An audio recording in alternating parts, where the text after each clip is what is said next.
out the window there once. I remember that story.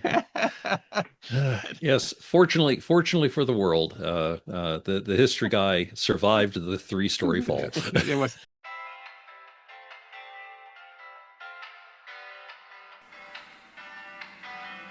Welcome to the History Guy podcast, Counterfactuals. What is a counterfactual? At its most basic, a counterfactual is a what if. It's a way of understanding history as it is by discussing what it could have been. I'm Josh, a writer for the channel and son of the History Guy. Of course, you know the History Guy himself, Lance, and our friend Brad. We also are bringing on some guests to help liven up our discussions about what might have been. This is a series of podcasts that dwells on that eternal question. What if? On today's episode, we talk about an unsung hero of the modern age, the elevator. Without them, the world wouldn't be the same. Without further ado, let me introduce the History Guy.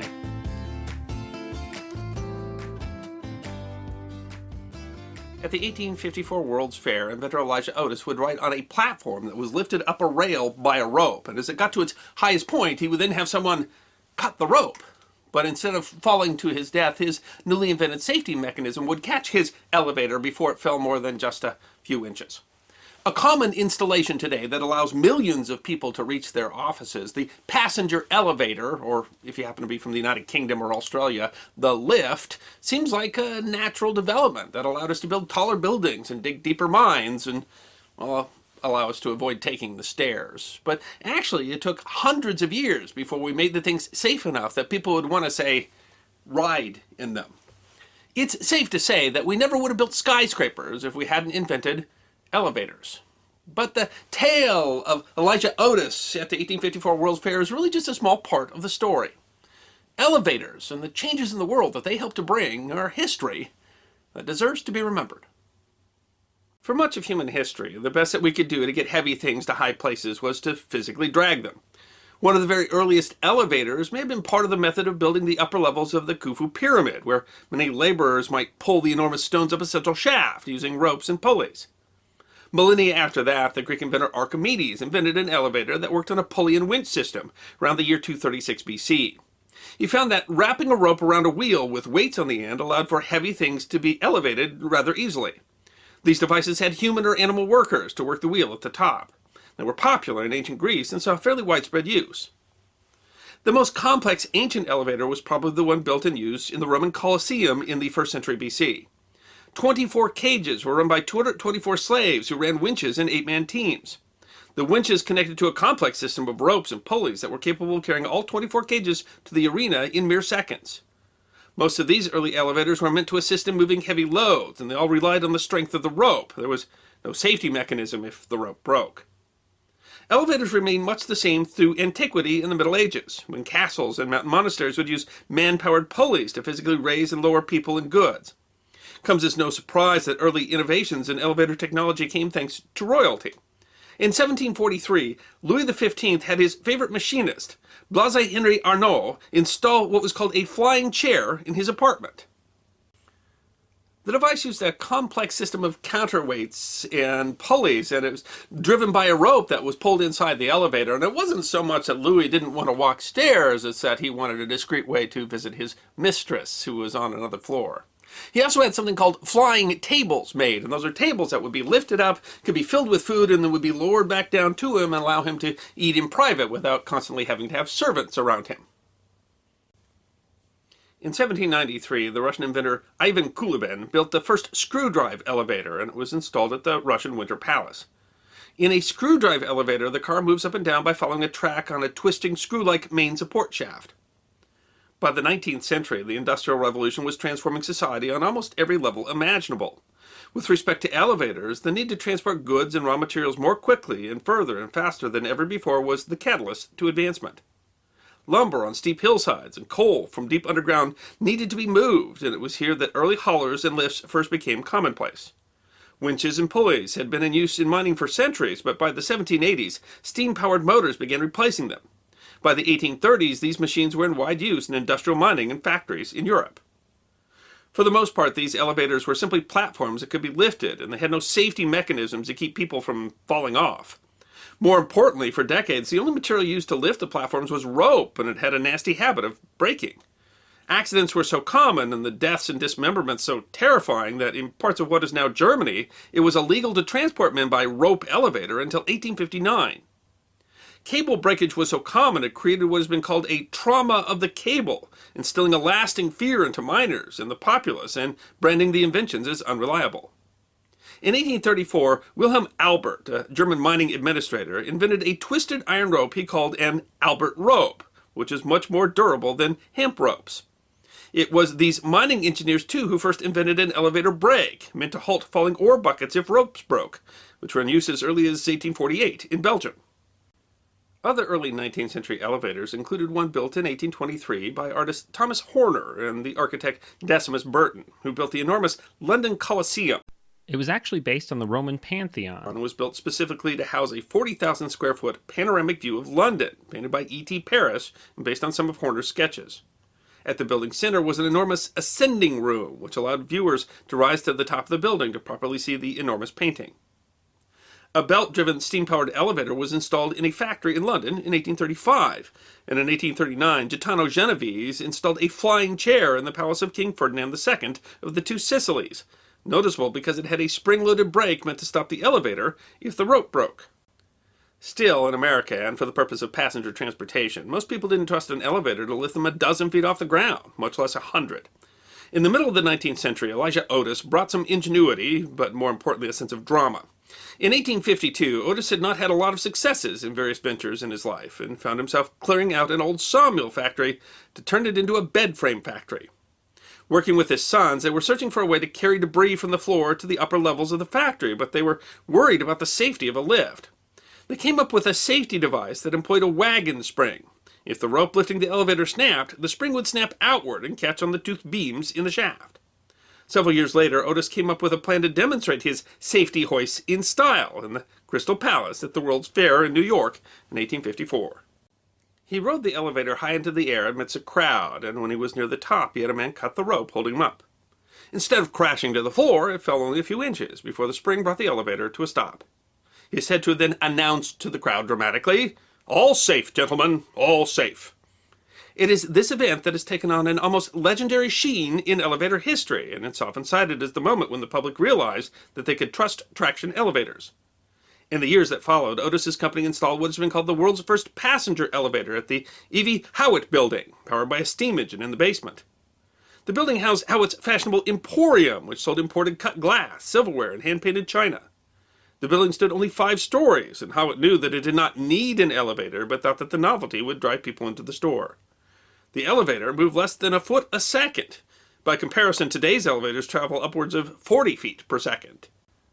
There's historical issues, however, with the amount of significance that this stunt has taken on in terms of the history of the elevator. I mean, the stunt at the World's Fair has a lasting drama to it, but much more important was the survival of the Otis Elevator Company.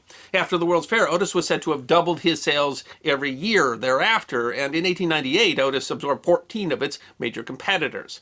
Elijah's sons would tell the story over and over again, and perhaps embellish its historical importance, but there's relatively little mention of it in contemporary news sources. And to complicate the importance of Otis's demonstration, many elevators, even more than we have mentioned, existed before 1854, and some of them even included similar safety mechanisms, although it isn't clear if Otis was aware of those inventions when he created his own. Certainly his demonstration does not seem singular when considered in context. German historian Andreas Bernard says that the demonstration is but a single voice in a mighty chorus of 19th century mechanics.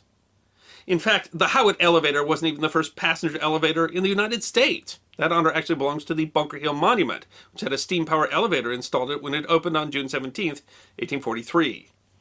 It is a curiosity that the building of an elevator shaft in a building actually predated the elevator. In 1853, Peter Cooper, a philanthropist and inventor, among other things, built his Cooper Union building with a cylindrical shaft because he believed that passenger elevators would soon be practical and that the cylinder was the most efficient shape.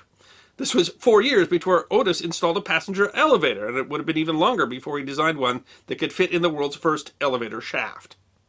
In 1859, another man, Otis Tufts, became the first man to receive a patent for a passenger elevator in the United States for his screw-driven elevator he called a vertical railway. This elevator had an enclosed car with a bench for passengers to sit. It wasn't until 1861 that Elijah Otis got a patent for an elevator, and it was an open platform freight elevator rather than a passenger one. Tufts installed several of his slow but safe elevators in hotels, like the Fifth Avenue Hotel in New York, which remained in use until the 1870s, while Otis's Howard elevator was removed 3 years after its installation. But it was the Otis Company's elevator which would become commercially successful, relegating Tufts to the history books. Elevators after the mid-19th century, while they were proliferating, were still relatively rare. Most buildings were not more than 4 stories high, and elevators were slow. They were installed as luxury items in hotels in cities like Paris and New York and London. The most luxurious were wood-paneled and included upholstered seats, mirrors, and even chandeliers. 15 years after his demonstration in the Crystal Palace, there were 2,000 Otis elevators in use. In 1870, the 8-story Equitable Life building was one of the first office buildings to include an elevator, and represented the sudden dominance of elevators in architecture. Much more powerful hydraulic engines replaced steam ones, and in 1880, the first electric elevator was developed by German Werner von Siemens. In 1883, American inventor Schuyler Wheeler patented his own electrical elevator. The safety issues facing passenger elevators were trivial compared to those mining elevators of the same period. By 1880, above-ground elevators were traveling less than 2 feet per second at most 80-foot buildings. Mines in Europe had shafts extending up to 2,600 feet and elevators that moved ore 30 feet or more per second. Still, there remained another deadly flaw in elevator designs: the open shaft. Today, it might be hard to imagine an elevator without automatically closing doors, but in the early years, they sometimes had no door at all, and when they did, they were manual. Before the 20th century, elevators had no buttons and instead were run using a lever which controlled speed, managed by countless elevator attendants who had to stop the elevator at each floor. Many people died opening doors and falling into the shaft or being caught by a returning elevator. The first solution was to try locking the door from the inside when the elevator left, but the method was unreliable and didn't stop the accidents. J.W. Meeker patented the first latch that would open and close automatically in 1874, and inventor Alexander Miles invented a system of flexible belts that opened and closed the doors automatically as the elevator passed by in 1887. It was eventually the electric elevator that solved all these problems. Elevator floor control, first invented by Frank Sprague in the 1890s, was refined as electric elevators began to dominate the market. Sprague's company was bought by the Otis Elevator Company in 1895. The electric elevators dramatically reduced the cost to maintain and run elevators and removed the need for an operator. Electric elevators also solved once and for all the problems of opening and closing doors by connecting them to circuits, or today by connecting them to computer systems that can time the stopping of the elevator and the opening of the door simultaneously. By 1900, the automatic elevator was invented, but passengers didn't quite trust it yet, and they still wanted operators. In September of 1945, 15,000 elevator operators went on strike, and business in New York ground to a complete halt. For a week, people couldn't go to work, and when scabs were hired, the untrained workers caused accidents and even some deaths. "Anybody can step into our jobs, that's what they say, but it's not true," said one striker. It's estimated $8 million in taxes were lost each day because of the strike. It was this, finally, that brought the automatic electric elevator into common use and eliminated elevator operators entirely. One more fixture of elevator history is Muzak, or elevator music. This music started appearing in elevators around the 1920s, supposedly as a means of distracting passengers from the fear of elevators, but more likely due to the boredom of waiting for slow elevators to reach their destinations. The name comes from the Muzak Company, which has changed hands many times over its history and which first produced its mood music in 1934. The background music was marketed for elevators, shopping centers, and offices and meant to increase productivity or encourage browsing. Starting in the 1960s, the term elevator music came to prominence with its negative connotations.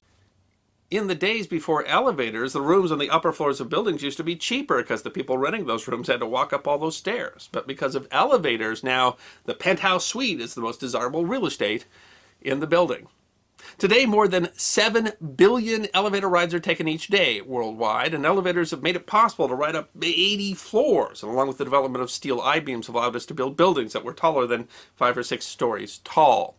Now they're an integral part of office buildings, of hotels, of cruise ships, and more, but they have remained pretty much unchanged since the development of the automatic elevator. And there is some room for innovation, because one of the limits to how tall you can build a building today is how long you can build an elevator shaft to lift an elevator that's pulled by cables.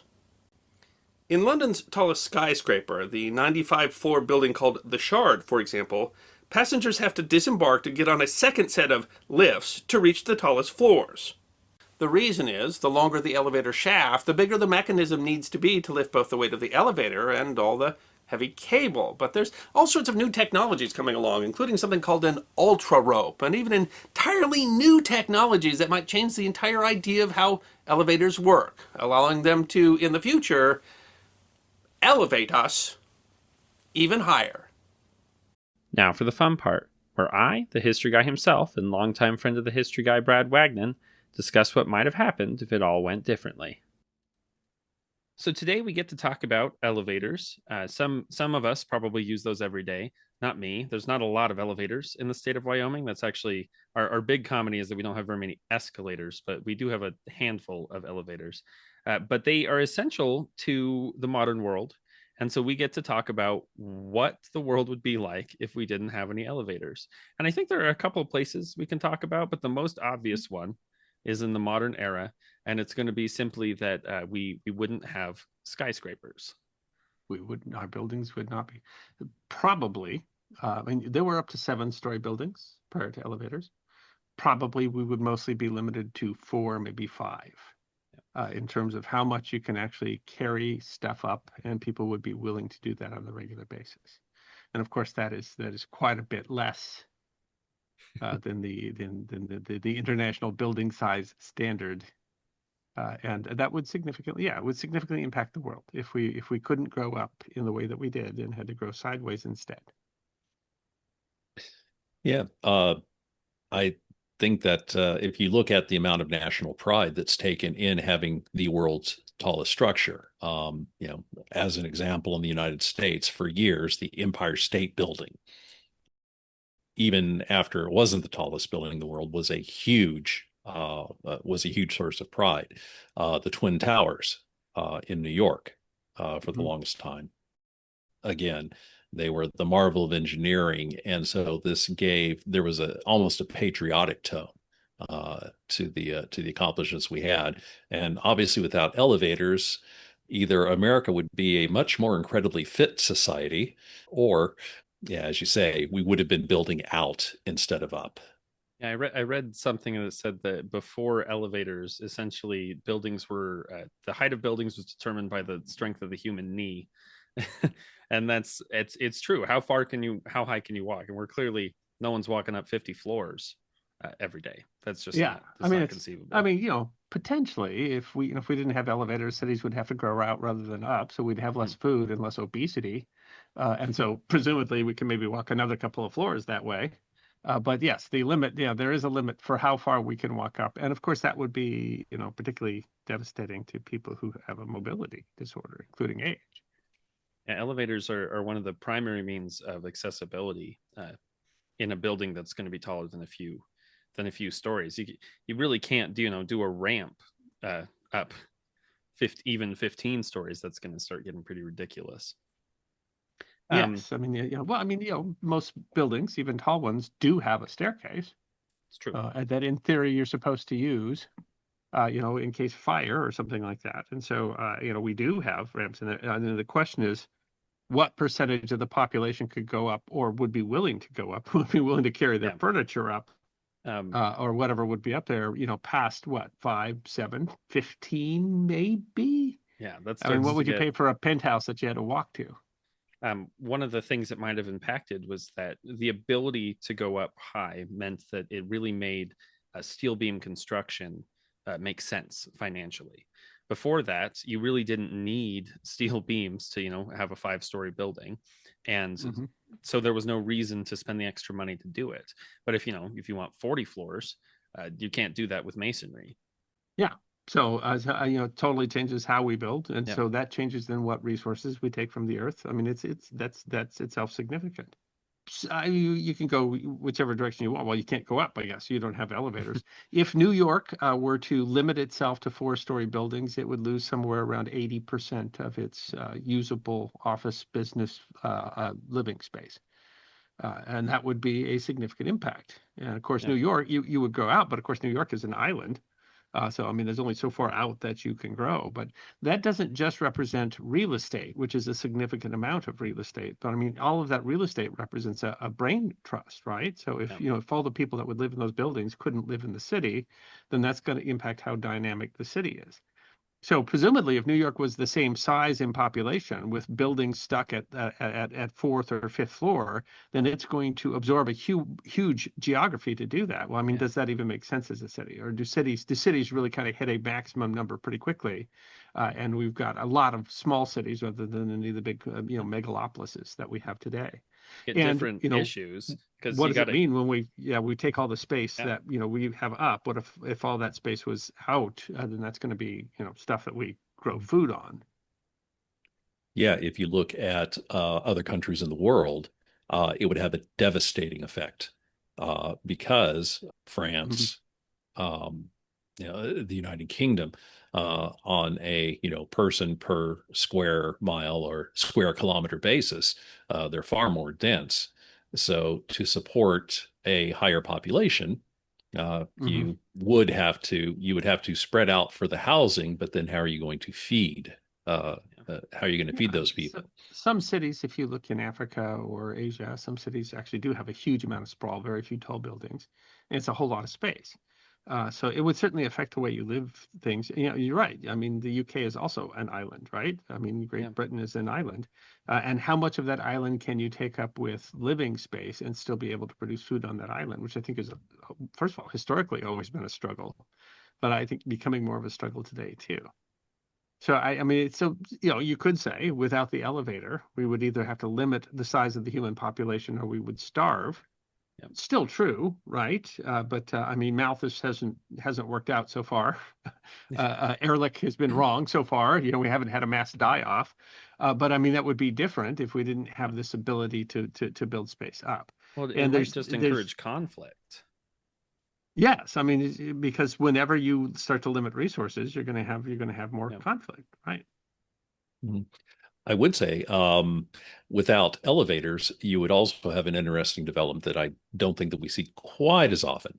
There are places, but I would suggest that you'd probably have not only buildings that go 5 stories up, but you would have buildings regularly that go 5 stories down. And so, you might have this. Right. If you're starting out at the middle, then you could probably go 5 up or down. That's true. Yeah. As a matter of fact, it would seem to be easier to carry stuff down than up. I mean, just simply. I don't know. Once you carried your couch down to your fifth basement floor, then that's going to be a pain. If you got to move up to the 10th, to the 5th floor on top, then that's 10 floors or whatever. And I guess, that's a fair point. Yeah, we do have very deep things. I mean, there's bunkers and stuff like that would be pretty difficult without elevators these days. One of the things, I mean, there's very deep mines that use ramps because they're taking heavy equipment down there. Yeah. So in theory, most of what we mine that we use elevators to get down in the mining, that in theory we could use other. I mean, the very deep mines that might be very difficult. But I mean, previously to the safety elevator, I mean, we use just a rope elevator. We just didn't put people on it. The people still walk down because the rope breaks and you're dead. So, and that's another alternative we could talk about here as a counterfactual is what if we just never got the Otis safety lock? I mean, what if we had elevators, but just if the cable broke, you plummeted to your death. How far would we be willing to risk that? Because really, before Otis, people wouldn't get on an elevator. Mm-hmm. It is a question. We talk about it a little bit in the episode where we really say how important was Otis's drama, and it was at the very least it was important to Otis. That company exists because of his whole thing. And then they end up kind of dominating the whole elevator trade. 9/10 of the elevators you see out there have them made by Otis on them. But would elevators not have happened without it? Passenger elevators? Yeah. That's a harder question. Yeah, and that's a hard. If we talk about counterfactual here, you say if what doesn't happen, because at some point wouldn't someone figure out an elevator? I think there was some movie where the premise was something that changed in time. Anyway, the guy had never invented the elevator, and so they're just walking around in the 20th century and like, oh, the elevators aren't working. But I mean, the idea is, I mean, it's not rocket science, right? No. And there are other kinds of elevators. There's pneumatic elevators and screw elevators, and now we're actually looking at alternatives to elevators in different ways that are, that might use less energy. So I mean, part of the question, I guess, if we're doing it as a counterfactual, is just say, what if just it hadn't been Otis and it hadn't been the safety brake?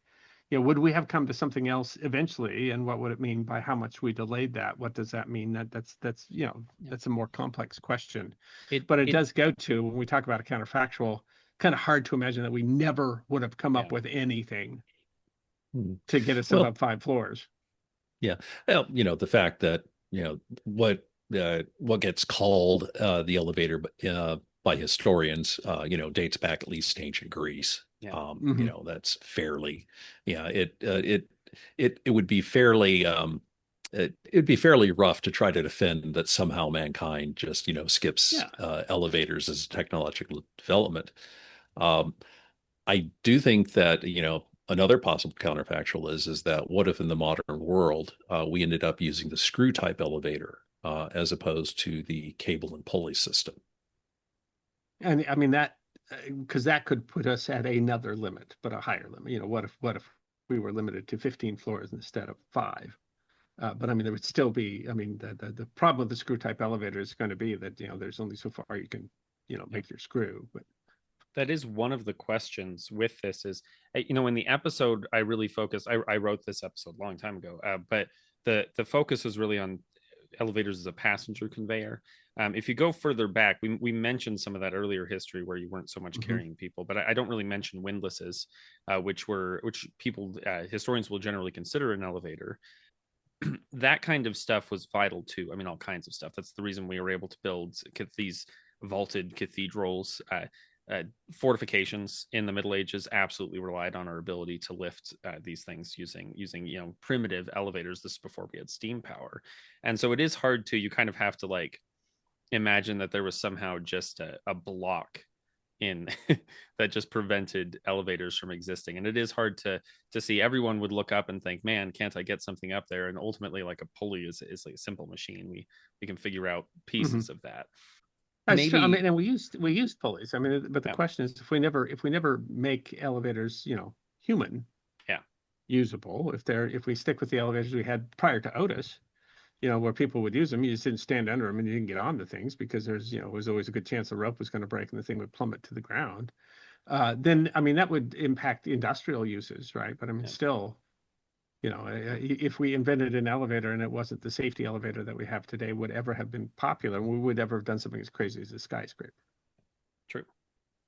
But it also does seem that someone could come up with the brake that Otis, invented, that someone would have thought of that, at some point. Yeah. Yeah, I think that there's also, and this one is a little off the beaten track, but how much of pop culture and well, culture in general is based on elevators.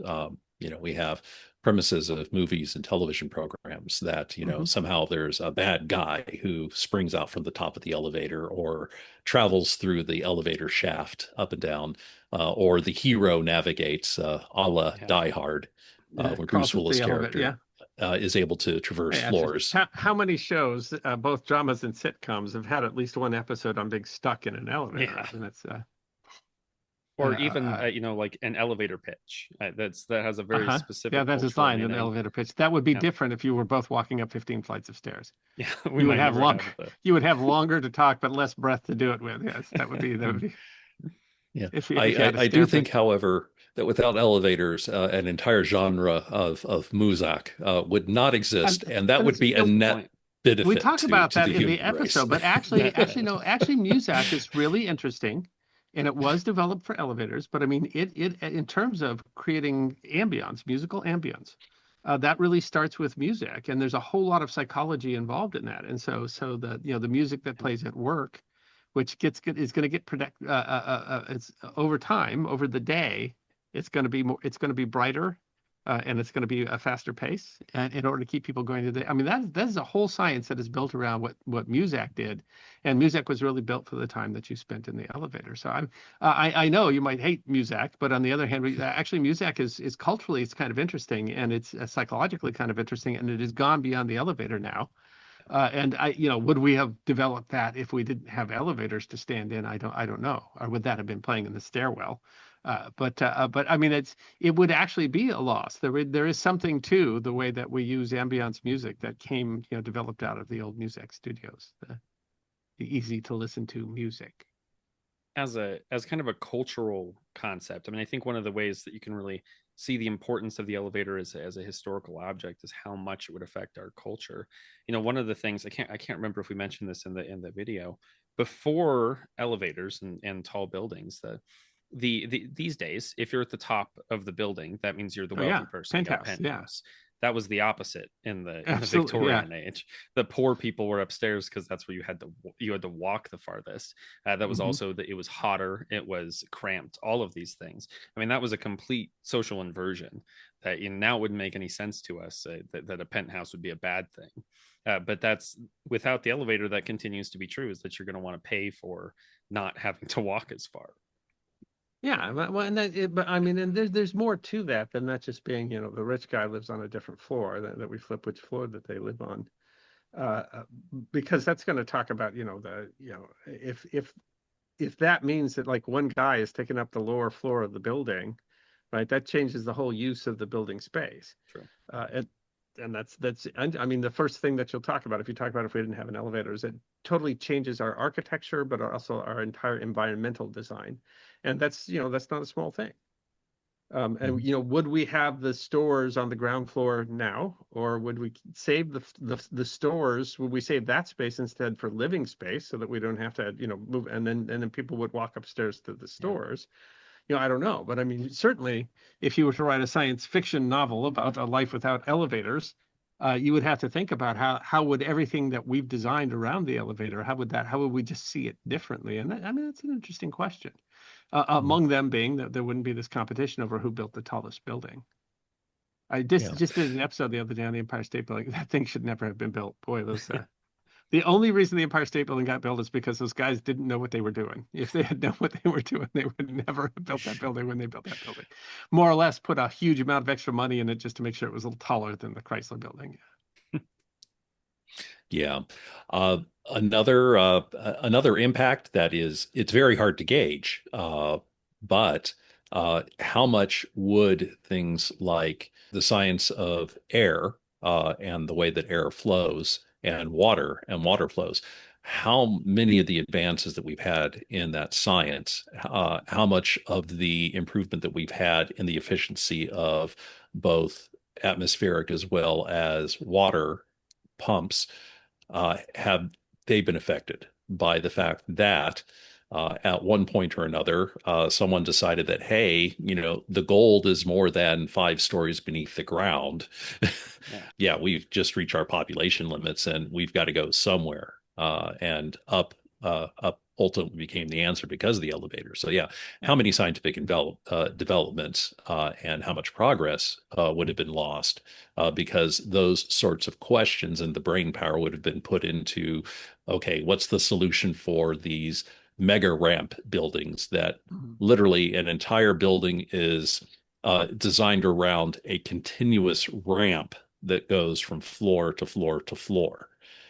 And that's the only way. It's called a staircase, but yeah, I mean, we have an inclined plane that goes up them. But you're right. I mean, we've developed different technology, and what technology that we get from I mean, there's a lot of technology goes into building skyscrapers, and what technology that we developed from the building of skyscrapers would we not have developed? It's an interesting question. I'd never considered just that's pumping true. I mean, like up ships that could high. probably not be as big as they are if it weren't. I mean, we couldn't have cruise ships as large as they are if we didn't have elevators, right? Certainly. Yeah.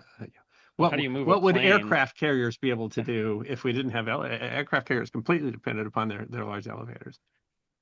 Yeah, realistically, they would have to be much smaller. They certainly could not carry nearly the amount of crew and material. And perhaps you never would have had something called an aircraft carrier. Perhaps you would have had, a ship that was designed specifically that you would essentially fire the aircraft out of the end of a cannon, which is it's the World War II model. I think that they Yeah, but I mean, actually it's, yeah, because you have to we store the airplanes below the deck. You require the elevator to mhm, do that. No, but If we're just saying magically, we don't know how to elevate ourselves Yeah. anymore. mhm. That something that we can. And could we? I mean, would we say build rockets to the moon if you had to walk up the stairs to get to the capsule? That's a fair point, just because of how Yeah. tall the rockets are, right? Yeah, it's huge. I mean, imagine wearing your spacesuit and walking to the top of to get on the Apollo. Yeah. I mean, do we even stop conceiving of rockets that size? I mean, does our whole idea of height start to become limited when we take away this ability to get to the top of a tall building? Mhm. Yeah, and a rocket, you can't build it broader instead of taller. I Yeah, mean, it won't work. Yeah, that's interesting. yeah, it just doesn't work. Yeah, you can't launch a pancake. Yeah. It is, we talked about just it carrying people, and so if we keep like freight elevators, because that was Mhm. absolutely vital to getting coal out of the ground. Mm-hmm. Essentially, before we can get elevators that are going to go far enough down to pull that stuff out, we were limited in how deep we could dig, and that might be less so if we don't have passenger elevators, because those we still are able to get freight and coal to go up and down, but you're still going to have some limit, because how far can people walk down if you have people that are have to get to wherever you're digging the coal out? I mean, that's going to Yeah, to cause some dig. issue Yeah. there. I mean, And they that have very deep mines now yeah, that are built so that you can drive, equipment down it's to true, them. they But I mean, they that would be difficult. There was also a fairly ingenious device before elevators, before safety elevators, when the rope would break and people would die, that instead has these. It just got boards that tumble up and down, and as it goes up, you step onto the next higher one. It sounded quite interesting. Sounded like a good way to fall to your death, though, too. I'm not sure that sounded all that safer to me than getting in an elevator with a rope that might break. But I mean, if at some point maybe we would have invented the cable and make a better rope, and the rope is much less likely to break. But I mean, still, without the Otis safety thing, it's going to happen some. We would have people that would be falling to their deaths, which is much less common today. I Not mean, too maybe many people fall to their deaths because of the safety of elevators. although they did for ages, where the elevator was going up and you just open the door and the elevator wasn't there. and And people and can walk through. Yeah. even Well, and we talked past about that the in the safety episode. What break. happens when we had elevator? But I mean, and that says something, and that we mentioned in the episode, which is that when the elevator operators went on strike, it was costing a huge amount of tax revenue in New York from the number of people who couldn't work, Yeah. and that gives you some vision. I mean, clearly the buildings are much taller today, and more people depended upon those. That I mean, it would be a massive impact on the city if the number of people who just couldn't work because they couldn't go. If all the Yeah. elevators shut down in the city, it would be a massive cost to the city. And so Mhm. that tells you, something, they would, especially the large cities with the tall buildings, would be, very different cities and much lesser cities. Yeah, And it's also possible. where would places like, Lincoln, Nebraska, be more important cities because they have, practically more room for them to grow geographically outward, whereas places on the coastline might have more limits. Yeah, I think that that is incredibly, incredibly true. And because, okay, the first thing the nation wants, if it can possibly get it, is a coast. Because what is the cheapest way to ship goods throughout history? Yeah, put it Yes. on a boat. And, there's only a number of natural harbors, and there's only so many that probably people are going to be willing to construct from existing partial harbors. Um, and so, yeah, eventually, a lot of the port cities, especially the major port cities, Chicago, especially, obviously New York, because our Manhattan specifically, Toronto, yeah, these areas would not have they would not have the skyline. So you would have more of a distributed network of logistics versus concentrated around just a few major port cities. Mhm. I'm sorry. So it would seem to impact where the population is. I mean, if we tried to keep the population that we have of like the UK or the US today, and keep buildings limited to how much you could reasonably walk, 5 floors or 7 floors or whatever that is. That means that we're going to use a lot more geography for your living space and your office space. That's going to change where we build things. And it's going to change how, weather, storms, et cetera, affect things. It's going to change how we do mass transit between those things. And it could very well change, very much change the environment, as it would have a huge impact on species. It would have a huge impact on energy production. It would have a huge impact on food production. If we were taking, if New York had if 80% of New York would be lost, that's the stat I found. If you were to limit buildings to 4 floors, if 80% of the real estate in New York were to be lost, that 80% of New York spreading outward at a limit of 4 stories or 5 stories, then that's going to be most of the state of New York. And what do you do with all this stuff that you do with what is now green space in New York? It does bring the logistical issue of you still have to get people to these buildings. And you're going to have different transit networks, and whether that means public transit or but you're just not going to be as centralized. And that's that causes issues that we didn't have to deal with. Our company's not as large because they can't shove themselves all in one building. Our entire workforce just more distributed because you're limiting what you can put into a 5-story building, or our corporations, essentially as they are today, they're just spread out over more buildings. In like a campus kind of style. People, they do that, that's how a lot of places work. So there certainly are plenty of corporations that have sub offices in multiple states of the United States, multiple provinces of Canada, and in fact potentially all over the world. So do you have to have a single central headquarters in a timeline without passenger elevators? Probably not. You probably would get either campuses, or it would just be flat out a more distributed network. You do wonder, there's some impact to how you're able to manage things like that, and there's some efficiency lost in having to do it. A lot less so today when we have the internet and our telecommunication abilities that we didn't have 100 years ago. Well, and we figured out that you could live without going into the building. Now it's a big question about going back to the buildings.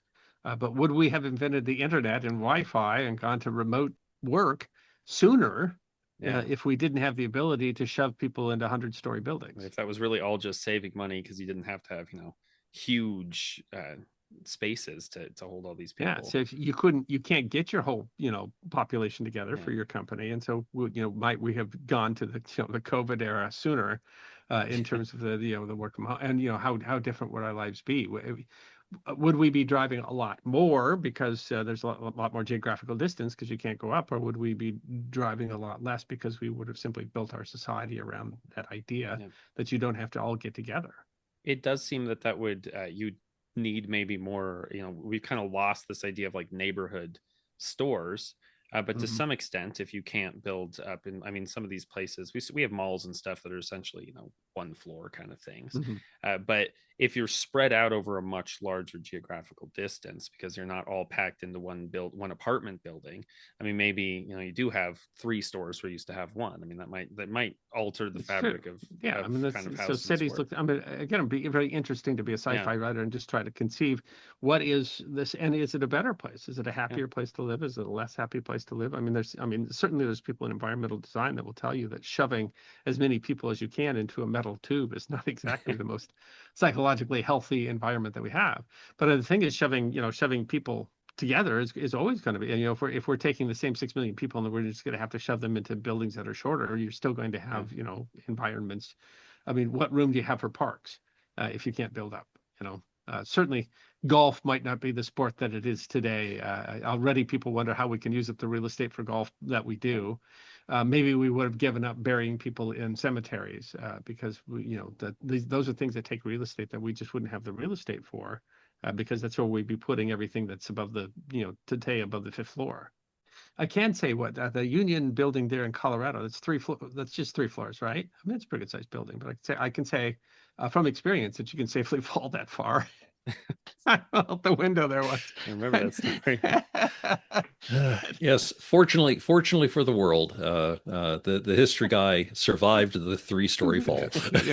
I was on the 4th floor, I was on the fourth floor, but the way that they count at the University Memorial Center, the basement is actually floor one. So I only fell 3 flights. I don't know if I'd have made it up to another.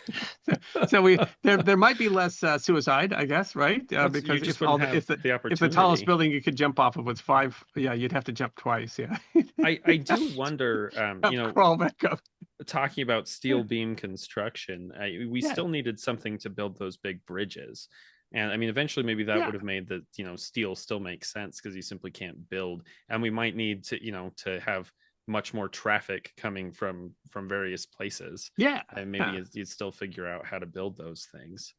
Yeah, I mean, but it's still, or do we not? Because we'd Yeah, simply make micro communities more than macro communities. But you're right. I mean, we're still going to have to cross, rivers, and rivers. that, yeah. So we will probably still come up with steel. You will definitely have in our, as you've alluded to, our science fiction writer will have to account for the fact that there is no such thing as the hipster lifestyle, if you will, or the urbanite, the Yeah. urban yuppie Oh, lifestyle. maybe we're all urban yuppies, or maybe there's not. You're right. I mean, there is a whole lifestyle that's built on living up, right? And I mean, a lot of those up buildings in large cities are not office space; they're living space. Mhm. And you're right. That would And change what we do. Yeah, how we mm, live our lives. yeah, and the logistical follow-on to that, of course, is that why do you need subways? You don't. Why do you need mass transit? To an extent, you Yeah, don't, but or it's at it's least less. a You're right. lesser When you need. don't have the sort of building that's going to have 10,000 people in the building, then that changes your need for mass transit because you're not moving nearly as many people to such a narrow space. That's true. So is mass transit different, or do we just never bother with mass transit? It's or if we're all living, in a super, geographically huge city, is it all mass transit? Yeah, But the maybe logistical smaller. issues are really different. The cities would look It does. different, but Yeah. although I will admit, I'm in a town where probably we could build the tallest buildings we built in this town without without elevators. I Without have an elevator. maybe a 6-story building is maybe the tallest here in Yeah, Casper. I think we had maybe where I grew up in a small town. I think maybe we had a 5-story, and it did have an Yeah, elevator. And as far as I know, it was the only elevator in town. And so we thought it was really cool if you got to go ride on the elevator. But that brings up something because the reason that building had an elevator, and that is about 1 in 7 Americans are mobility yeah, impaired.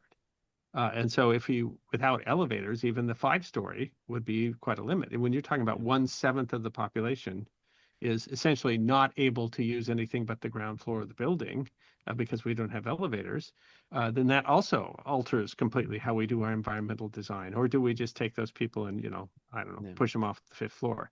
But, It'd be much harder to accommodate them because I mean we have stairs, it but if would, you're talking like a wheelchair, uh, yeah, stairwells are way too steep, right? So you have to have yeah. more space to try to get someone in a Essentially, wheelchair. you would have to be on the 1st floor if you don't Yeah, have yeah, an elevator. Yeah, and that Mhm. would be, that would, when we're talking about a significant part of the population, I don't know, would we walk more, would we weigh less, or would we weigh more? I mean, I think you kind of see how that could go different directions. yeah, And in Mhm. the opposite direction too, the limit to building heights these days is not how high we can build a building. It's still an elevator limit.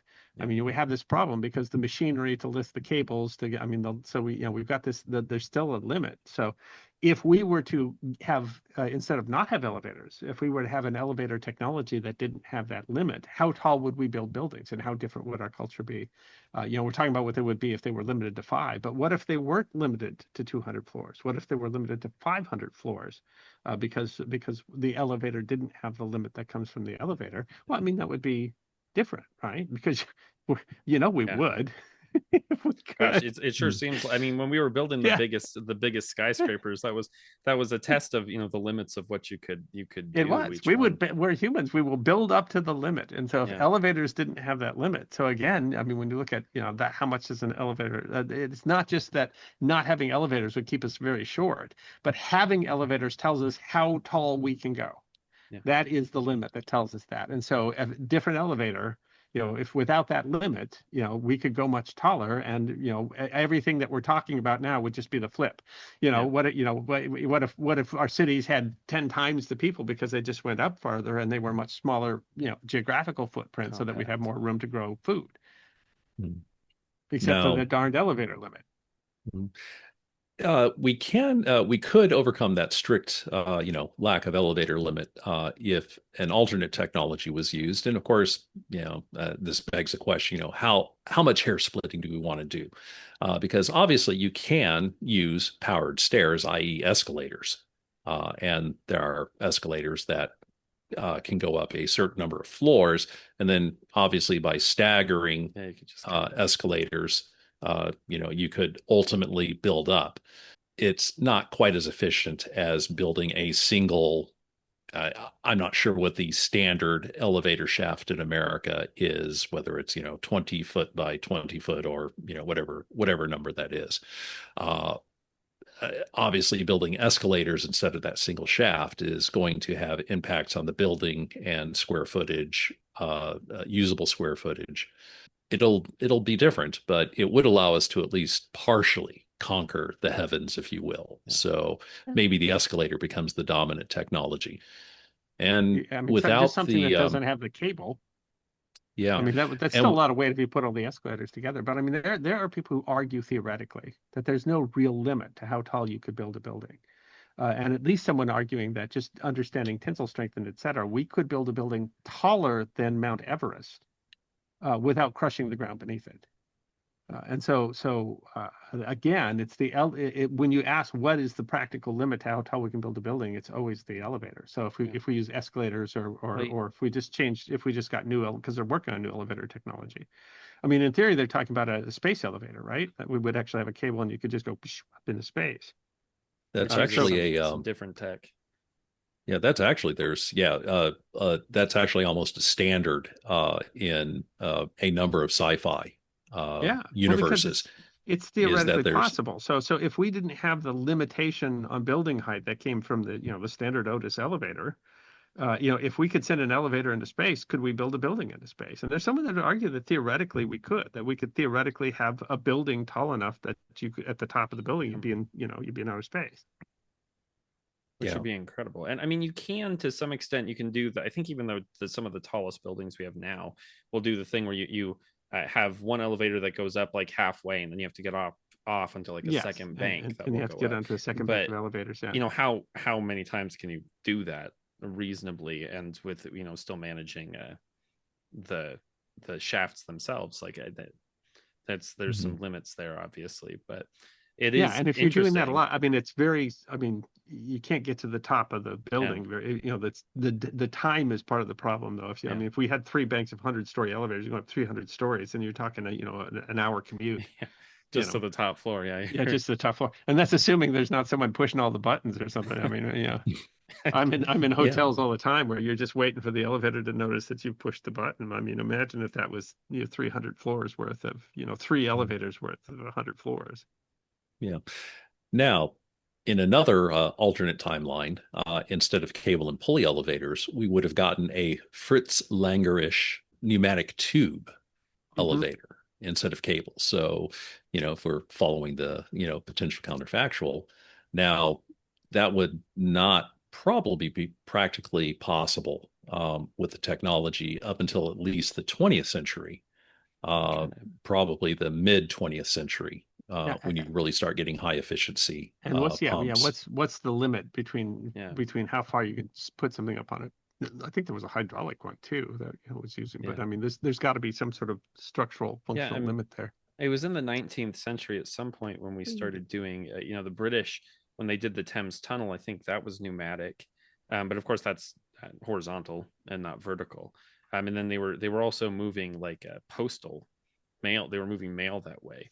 But the Thames Tunnel only moved it was like 100 feet or something like that. They didn't have to go all that far with that.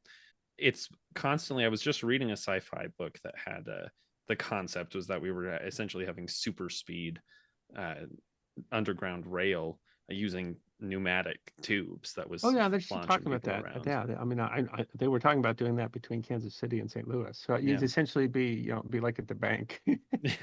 Just you're in the There's the inner child of me says, "Oh, that would be so cool," and then Yeah. the rational old man says, "Oh, this could go so wrong so quickly." Yeah, Seems that would be seems like on scary. mag rails, and it'd be going as incredibly. They're like, this thing will go 400 miles an hour. I'm like, I don't know. I want to go 400 miles an hour in a tube. Seems to me Feels that if like a something squirrel goes gets in there, it could wrong. be bad. Yeah. Yeah, I don't want to come shooting out of Kansas City at 400 miles an hour. I think that would be Now, bad. So, one of the yeah, things that I think that elevators might have actually saved us from is being overtaken by Bigfoot. Because I that's honestly true. think that they looked around and saw us building these enormous Oh, buildings and they were like, I think nah, that's I don't so. like that. I don't like that at Yeah. all. We're not Or I mean, gonna Bigfoot might say, I don't fit in that elevator, and that's why Bigfoot never built that's skyscrapers because the elevator is just too too claustrophobic for him. I was thinking that if we couldn't build above 5 stories, that means that we would probably grow our urban sprawl into Sasquatchia, and a good that point. would have led to the Great Sasquatchian Wars. And it depends how you see that. Whether the Sasquatch win or lose in those wars. I mean, we're limited. We don't have our elevators, right? So Yeah. we don't, we're not as smart as because we can't put as many people together. But certainly, if we were to urban sprawl out, then that's going to impact the species of the world, including the Sasquatch. Yeah, Yeah. I think it's rather obvious.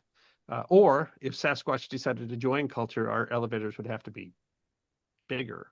Which seems like Mhm. that would have a limit too. That Yeah, probably if we have to make our elevators, 2 or yeah. 3 times If your as large. elevator's built around a 350-pound, 900-pound, or 9-foot tall person, Yeah. then that's going to make the elevator problem even worse.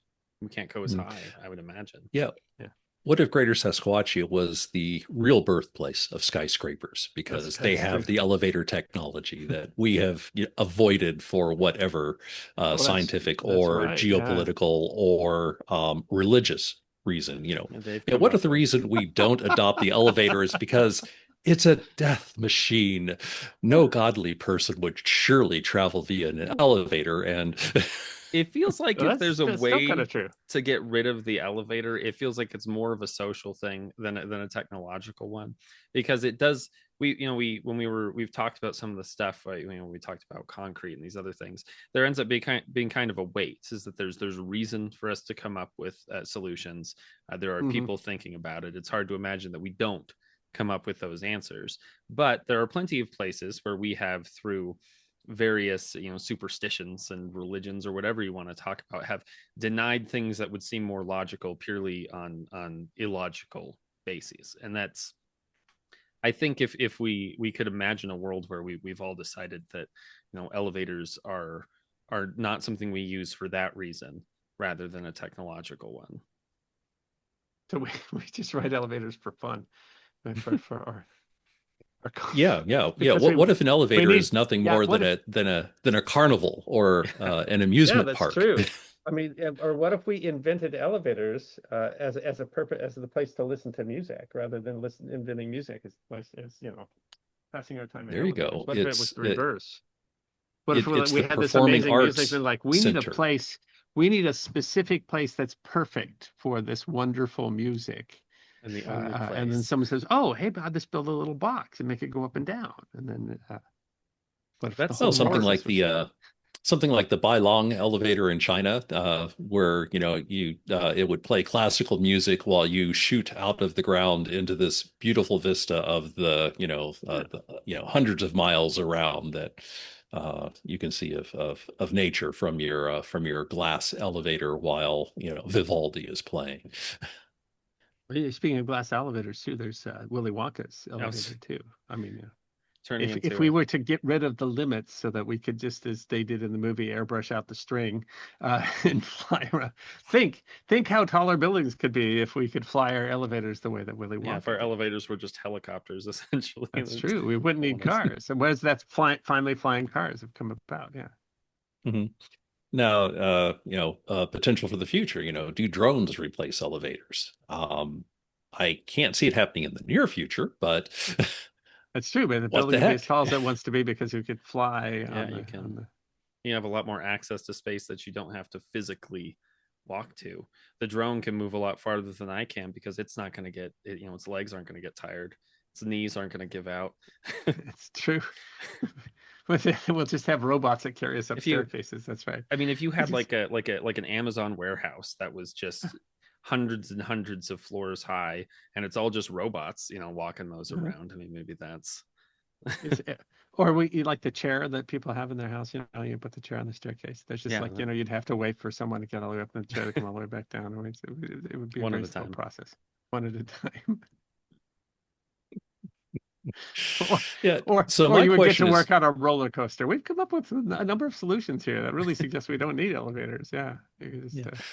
Now, I do have a question. Would you argue that on our trip, on the History Guide trip that involved Salzburg, we took the did they call it an elevator up to you take the Hitler elevator up on the up okay. to the Eagle's Nest. That's the Hitler golden elevator. Yeah. No. In Salzburg. Yeah, basically there was that incline. That was right. That's what is that called? That is. I think they were calling that a tram. No, that's what we would call it. There was actually a funicular, right? Funicular, right? Oh, something like that. Yeah, funicular. I think I know what you're talking about. Yeah. So that was just you're right. It was how different is that from an elevator? I don't know, because it's a train track that's at a very steep angle. I thought you were talking about the Eagle's Nest there. I mean, because you can walk up there because Eva Braun did, but it would have been far less impressive to go meet Hitler at the Eagle's Nest if he had not had his brass elevator. How much that would change history, I don't know, but there is something to the having to take the elevator up to the highest floor where the CEO is or whatever, right? I mean, there's a level of. Well, I mean, tall buildings are fun; they're interesting, and it's cool to take an elevator. And so, the glass elevators are sometimes a little terrifying. And I mean, certainly there's some enjoyment in life that is derived from this ability to go through these heights that we would leave behind if we had never had or didn't develop the elevator technology that we did. So, I mean, it's would it have changed wars? I don't know, but certainly our very concept of how you live, of how you design space and everything is designed around this key technology, an elevator. And so it's easy. I mean, we've kind of gone off on tangents here for various reasons, but it's easy to say that the whole way in which we order life, that we think of that's just how things are. That's actually not just how things are. That is how we built them around this ability to go up. And so we would see life differently if we couldn't. The cultural impact, and this is an example that I was reading about because it would involve me firsthand watching a television program, which we all know actually really doesn't actually occur. But apparently, Charlie Sheen, 3 Men. 2.5 Men. 2.5 Men. 2.5 Men. 2.5 Men. Yep, there we go. Sorry, folks. Yes, I do live under a rock. However, yes, 2.5 Men. Apparently, several of the episodes they try to reflect the emotional influence of a particular portion of the show through the use of an elevator going up or down. And then obviously, you're right. Yeah. In a broader context, we do have things like, going to the top floor or, catching the express elevator or whatever, that reflect that as you're going up, there are positives associated with it that would certainly be missing. And it's true. Does this alter world wars? Not necessarily, but it does make a difference. And probably in ways that certain aspects of an alternate timeline, they would just fall flat for us because we would have literary and cultural references that a person in an elevatorless or avoid the elevator at all costs society would view in a much different way. If you simply look to life before we had elevators, what you would say is that how much of the technology that so distinguishes us from the middle 19th century would not have developed if it weren't for elevators, and making us into this whole idea of a modern society. Thank you for listening to this episode of the History Guy podcast. We hope you enjoyed this episode of Counterfactual History, and if you did, you can find lots more history if you follow the History Guy on YouTube. You can also find us at thehistoryguy.com, Facebook, Patreon, and Locals. If you want to hear more counterfactuals, stay tuned. We release podcasts every 2 weeks.